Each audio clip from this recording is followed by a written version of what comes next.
Hi, everyone, and welcome back to Intellectual Potluck. If you have joined us before, you'll know that we did an episode once upon a time about gender equality.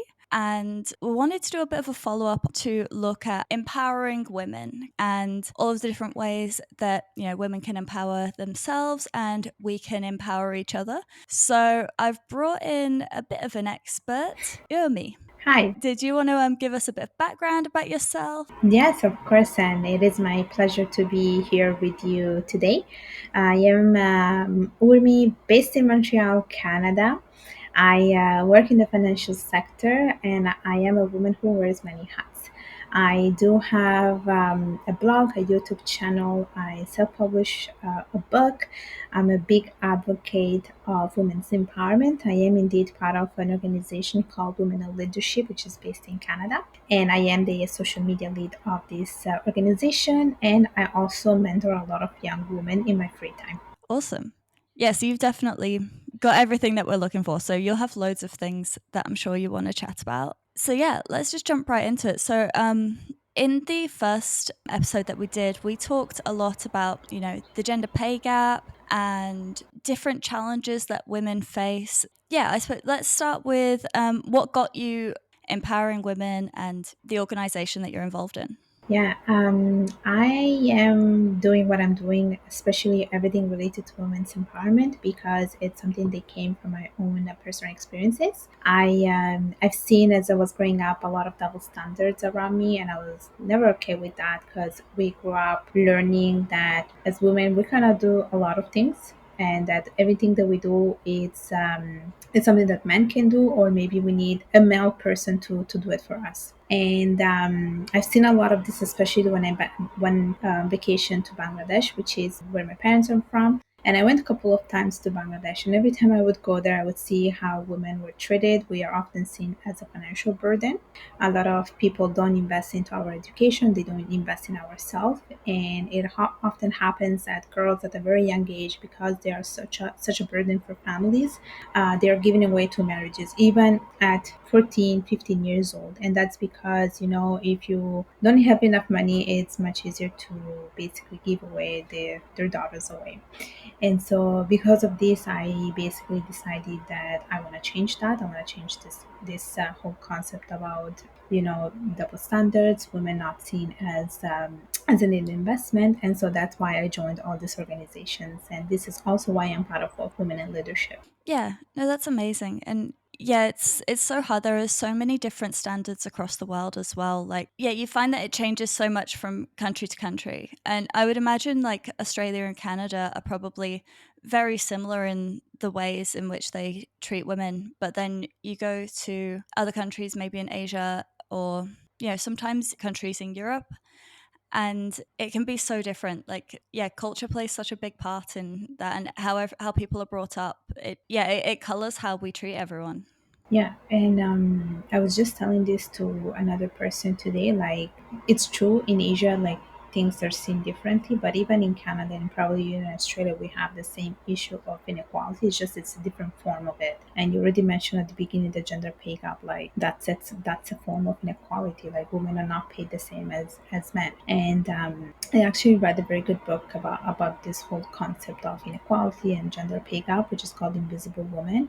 And the book talks about how the world by default is structured for men, and all these issues that women face are not addressed because men don't face them. So the inequality is already like ingrained in our society. So it's very hard to change it, and depending on where you go, it's a different form, but the inequality is always there. Yeah, exactly. And the world was built, by men on to suit men, and no one's really changed that. So, when we talk about equality in Australia, I know that it never quite hits the mark because everything is still built and tailored towards men. And, societally, Yeah. even if people don't realize it, there's an unconscious bias to treat men and women differently. Yeah. Yeah, it can be so hard to change that way of thinking. Yeah, it's hard and it's a long process. I do think we are making some progression, but I don't think it's enough. I don't think it's enough. Yeah, no, I think there's still a fair way to go. It's generations and generations of Yeah. unlearning, like having to change what people grew up with and, what their parents grew up with. It's going to be such a long process. It's good that we're seeing, people like yourself and the organization that you work with Hmm. doing so many good things, and like trying to further that journey, because yeah, it's the only way that we'll reach the end goal. Yeah, and even at our organization, which is mainly focused on developing more women in leadership position, we basically what we do is we provide them with the tools so they can feel empowered, they can feel confident, they can feel like they can climb the corporate ladder and be an advocate for themselves. Because in the organization that that I'm part of, what we do is we have like workshop, webinars, we have virtual events, we have coaches that come and we interview them where we ask them to give us basically tips on how you can be a good communicator, be a good public speaker. We actually also invite like a lot of women that work in the actual sector, corporate world, and ask them to share their own experiences working in the corporate world. And we also have a mentoring program because I do think that a lot of learning can be done from like a peer-to-peer type of system, and so mentorship is also big in our organization. And we also have a leadership development program as well because we really want to build a world made of women leaders. Yeah, and I think it's so important. Like something that I talked a lot about in the other episode was that yes, it can suck when men are kind of perpetuating that patriarchal view, but I think for women it's so important for us to focus on what we can do, because people are going to do what they do and think what they think, and all that we can do is focus on the changes that we can make and the progress that we can make. And I think it's so important to focus at the things that we can Yeah. control and work on making those as good as we can, and then that should have a bleed on effect to influence others as well. Yeah, and I do think it's really just one little action that you have to do. Like, because I do believe in the power of connection. I do think that if, let's say, I empower you and you feel inspired, you will do the same thing with the other person, and the other person will do it with someone else. So it's sort of like a chain. You start a chain and it continues. So it's one action from one person, but it's really not. It's much more than that. It amplifies exponentially. So I do think that we have control of the present, and if we want to change the future, it has to start from now. Yeah, 100%. I was actually talking to a friend of mine about a similar thing with like charity and Uh-huh. volunteering. And like she started volunteering for an organization. And then before we knew it, half of our friend group have also volunteered. So her taking that one change actually led to like six other people doing the same thing. And that knock on effect was just huge. And it's the same here. If we're doing everything that we can, and then people will see that and it'll influence people, and the knock-on effect for that is, yeah, it's going to be real. Yeah, yeah.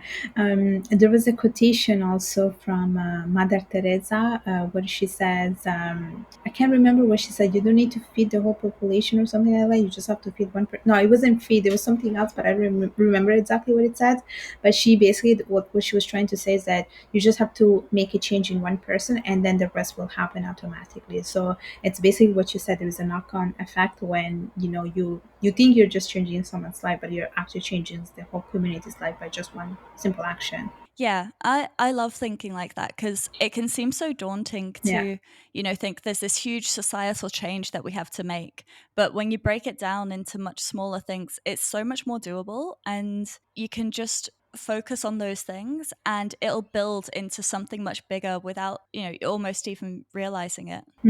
Yes, yes. I do agree with you. Yes. And I think there's some things, like I mentioned unconscious bias earlier. Hmm.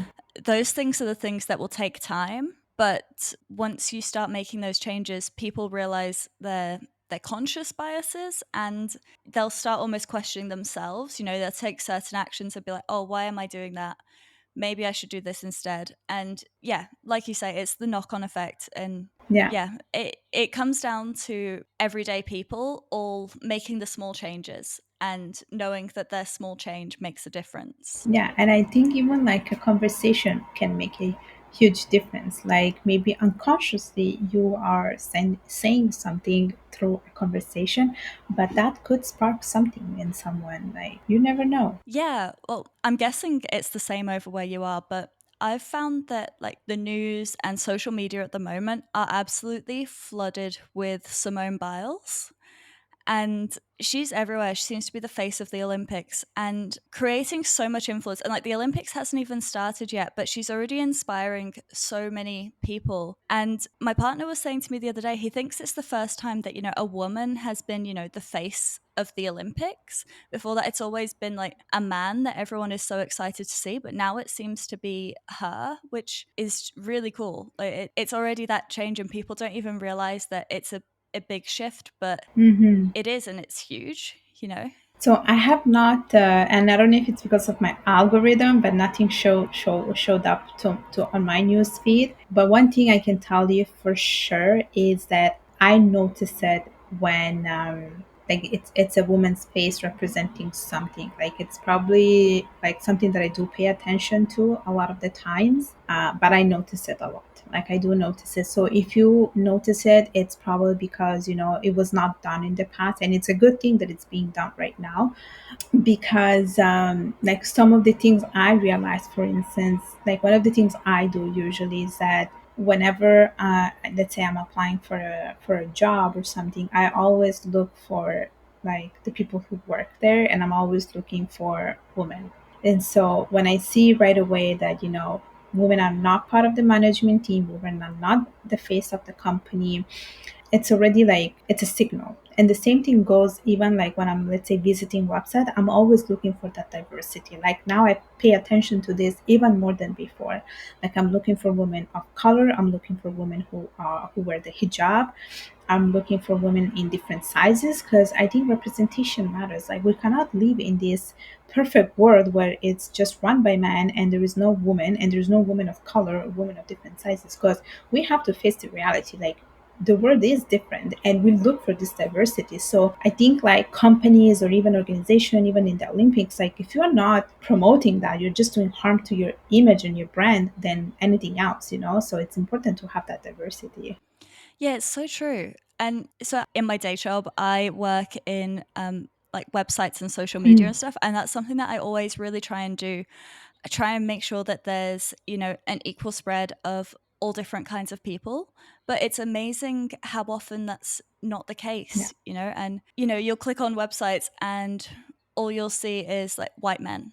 And it's so wrong because that doesn't represent society. That doesn't, that's not including anyone. It's Yeah, and the other thing I wanted to add on that is same like in the same book that I was reading called The Invisible Woman, they were talking about how when a woman applies for a job, what happened is, let's say you're applying for the job and there's an ad, and if they see that it's just like the ad shows it's a man working or a white man working, chances are the women are not going to apply for this job. And then what happened is they did basically another experiment where for the same job, they basically had women working and the woman actually was applying for the job. So what you put out there does have a great influence on the way we take actions.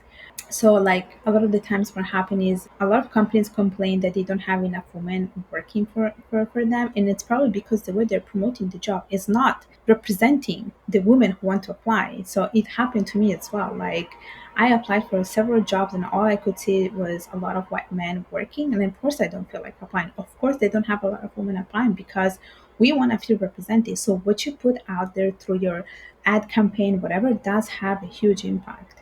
Yeah, 100%. I actually just finished applying for jobs. Okay. And it's been a huge process, but I don't think I consciously noticed the people who were in banners, but definitely unconsciously. I'm thinking back on it now, and there was definitely a few jobs where I clicked onto it and I was like, this just doesn't look right. The vibe doesn't feel right. And it probably was just that, like underrepresentation. And even though I couldn't put my finger on it at the time, 100% it stays with you. And that's your first impression of a company. And so your first impression is that it's not going to be inclusive and men are ruling the roost. Yeah, yeah, yeah, yeah. Yeah. It's definitely it's all part of. corporate social responsibility, like this whole concept of being socially responsible. I think it's very much important nowadays. It's very much important, especially I think even like with the new generation who look into these things. They actually do. Like the Gen Zs, I'm pretty sure they are looking into these things because they want to make an impact.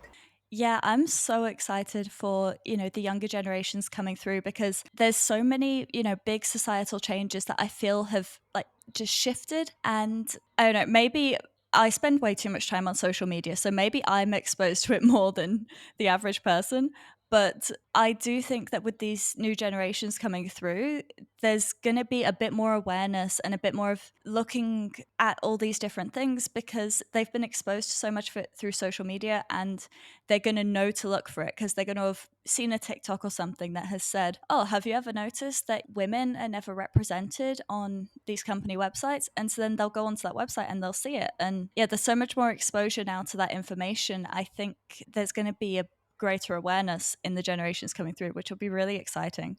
Yeah, I do feel maybe the next generation is a little bit more rebellious, but I might be wrong. But that's the perception that I'm getting. And they're also much more tech savvy. Like they're born in like this whole technology of this new era of technology and social media. So I think they get a lot more exposure to all of these matters. Like it's important for them, and I feel like they create a movement. So if we train them well, they can definitely make big changes. Yeah, for sure. I definitely get what you're saying about them being more rebellious. They're not afraid to stand up to people. Yeah, Like I don't know what's given them this confidence, but it's great. yeah, Like they will just call things out when they see it, and yeah, it's really interesting. They're very so it's challenging authority, yeah, which yeah, yeah, yeah. really helps in these kind of changes. Yes, yes. Let's educate more our Gen Z generations. Yes, for sure. I think that's about everything. I mean, there's so much more that we could discuss on this topic for sure. We could probably keep going for Yeah. hours, but it's been so interesting to, hear your point of view and your experience because obviously you've got so much experience in this space. And yeah, I think it's so important. Like if no one takes anything else away from this, I think it's so important to know that your change, like individual person's change and perspective does have a huge impact and can really shape things. Yes, definitely. I agree with you, and I do think that we had a very organic conversation, shared our point of view, and I do very much enjoy the conversation. Definitely. Yeah, no, thank you so much for joining me. So where can people find you on your socials? I'll link them in the episode description for sure. But Yes, I am available. I am available on YouTube. It's called my handle is called Urmi Hossain. I have a LinkedIn profile. It's called Urmi Hossain. I have my book available on Amazon. It's called Discovering Your Identity: A Rebirth from Interracial Struggle. And I also have my blog, which is called myways.ca. And last but not least, my Instagram account, which is called Urmania. amazing. Well, thank you so much again. It's been so interesting to talk to you. Yeah, maybe we'll have you on again sometime if we circle back to this topic. But Yeah, yeah, good luck in everything that you're doing as well. It's all so amazing. And yeah, I'm sure it's making a huge impact as well. So thank you.